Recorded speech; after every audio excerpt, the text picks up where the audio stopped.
नमस्कार, मैं सैफ जाफरी और 25 मार्च से लॉकडाउन लगने के बाद से अलग अलग राज्यों में काम कर रहे प्रवासी मजदूर पैदल ही घर जाने को मजबूर हैं। कुछ घर पहुंचे भी तो कुछ ने रास्ते में ही दम तोड़ दिया। पैदल चलने की वजह से करीब 50 मजदूरों की मौत होने के बाद 29 अप्रैल को गृह मंत्रालय ने दूसरे राज्यों में फंसे मजदूरों को मूवमेंट करने की इजाज़त दी थी।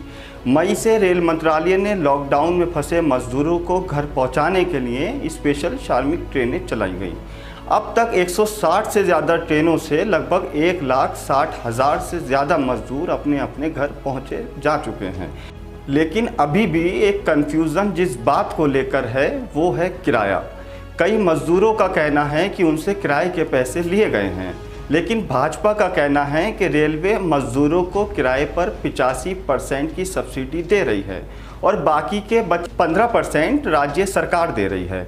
जबकि 2 मई को रेल मंत्रालय ने श्रमिक स्पेशल ट्रेनों को लेकर 19 पॉइंट की एक गाइडलाइन जारी की थी। इस गाइडलाइन में एक 11वां पॉइंट है जिसमें लिखा है सेल ऑफ टिकट, यानी टिकट की बिक्री। इस पॉइंट में 3 सब पॉइंट भी हैं, जिसमें पहला पॉइंट है कि स्पेशल श्रमिक ट्रेनों में कम से कम 1200 या 90% यात्री होने चाहिए। इसमें दूसरा पॉइंट है कि राज्य सरकारें रेलवे को मजदूरों के नाम और उनके डेस्टिनेशन की डिटेल्स देंगी, यानी कि जो मजदूरों की मंजिल है जहां मजदूरों को पहुंचना है। इस आधार पर रेलवे तय डेस्टिनेशन की टिकट प्रिंट करके स्टेट अथॉरिटी को सेंड करेगा, मतलब उनको भिजवाएगा। तीसरा पॉइंट है कि इसके बाद स्टेट अथॉरिटी पैसेंजर को टिकट देंगे, उनसे टिकट का पैसा लेंगे और उसके बाद ये पैसा रेलवे को देंगे। इससे तो यही लग रहा है कि जो सफ़र करेगा किराया भी वही देगा। सफ़र कौन कर रहा है, यानी कि मजदूर कर रहा है, तो किराया कौन देगा? मजदूर देगा। रेल मंत्रालय ने 11 मई को स्पेशल ट्रेन के किराए को लेकर एक सर्कुलर जारी किया था। इस सर्कुलर के मुताबिक किसी एक जगह से दूसरी जगह जाने पर जितना किराया लगता है उतना तो लगेगा ही। इसके अलावा 30 रुपये सुपर फास्ट चार्ज और 20 रुपये एक्स्ट्रा चार्ज देना होगा, यानी किराए के ऊपर 50 रुपये एक्स्ट्रा लगेंगे। जब श्रमिक ट्रेनें चलनी शुरू हुई तो ये खबरें भी आईं कि ट्रेन का किराया मजदूरों से ही लिया जा रहा है। इस पर कांग्रेस सांसद राहुल गांधी ने 4 मई को ट्वीट किया और लिखा, एक तरफ रेलवे दूसरे राज्यों में फंसे मजदूरों से टिकट का भाड़ा वसूल रही है, वहीं दूसरी तरफ रेल मंत्रालय पीएम केयर फंड में 151 करोड़ रुपए का चंदा दे रहा है। ज़रा ये गुत्थी सुलझाइए।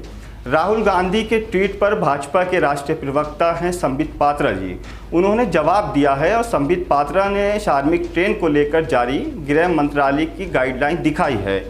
इस गाइडलाइन में लिखा था no ticket being sold at any station, यानी किसी भी स्टेशन पर टिकट नहीं बेची जाएगी। इसमें उन्होंने ये दावा भी किया है कि मजदूरों के किराए पर 85% की सब्सिडी रेलवे दे रही है और बाकी के 15% राज्य सरकारें देंगी। फिर संबित पात्रा ही नहीं, भाजपा के राष्ट्रीय महासचिव BL संतोष ने भी ट्वीट कर यही दावा किया है।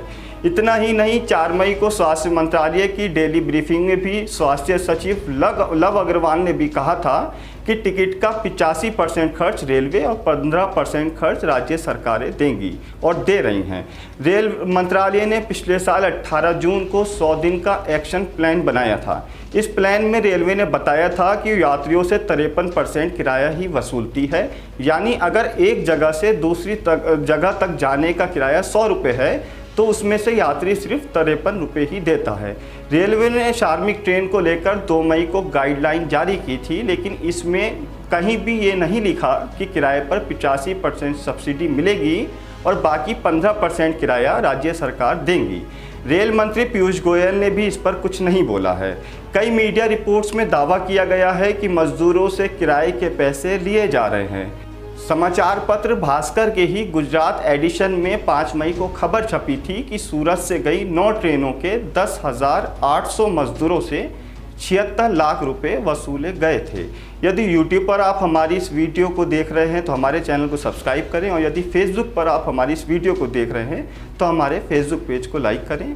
नमस्कार।